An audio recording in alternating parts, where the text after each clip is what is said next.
শেষ হলো ঢাকার জাতীয় স্টেডিয়ামের ভেতরের সংস্কার কাজ, কিন্তু মাঠের বাইরের অবস্থা আগের মতোই। দোকানপাটগুলো চলছে আগের মতো। এখন প্রশ্ন ওঠে, খেলার মাঠে খেলার থেকে কি ব্যবস্থায় বেশি গুরুত্ব পায়?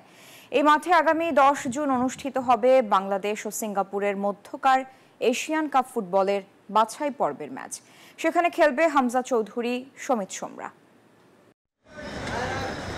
ঢাকা জাতীয় স্টেডিয়ামের পাশের ছোট্ট দোকানগুলোর চারপাশে এসি ফ্রিজের ঝলমলে ডিসপ্লে, মোবাইল ফোনের বড় বড় পোস্টার আর ব্যস্ত দোকানদারদের হাঁকঢাকে সরগরম পুরো এলাকা। কিন্তু 10 জুন এই পরিবেশ ভাঙবে নতুন এক উত্তেজনায়, কারণ ঘরের মাঠে অভিষেক হতে যাচ্ছে বাংলাদেশ জাতীয় দলের দুই তরুণ তারকা হামজা চৌধুরী ও সমিত সোমের। চিরচেনা পরিবেশে বিক্রেতাদের মুখে এসি ফ্রিজের পাশাপাশি আলোচনার মূল বিষয় এখন হামজা আর সমিত। 10 জুনের ম্যাচের উত্তেজনা ছড়িয়ে পড়েছে স্টেডিয়ামের বাইরে। কারণ দীর্ঘদিন পরে আমাদের এই মাঠে খেলা হচ্ছে, কারণ এই মাঠটা আপনারা দেখেছেন যে কি পরিমাণ সংস্কার করা হয়েছে। আর এটা সংস্কার হওয়ার সাথে সাথে উদ্বোধনী ম্যাচটা যে এত জাঁকজমট হবে, ঠিক আছে, এটা নিয়ে আমরা সবাই অনেক স্যাটিসফাই আছি।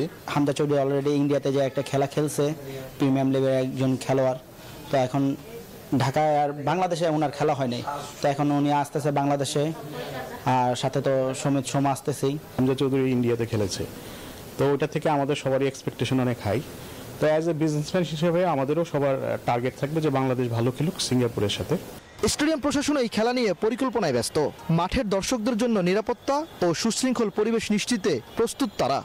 যখন এখানে কোনো আন্তর্জাতিক টুর্নামেন্ট অনুষ্ঠিত হবে, তো অ্যাকচুয়ালি সেই মুহূর্তে শৃঙ্খলার বিষয়টা খুবই রেস্ট্রিক্টেড থাকবে অবশ্যই।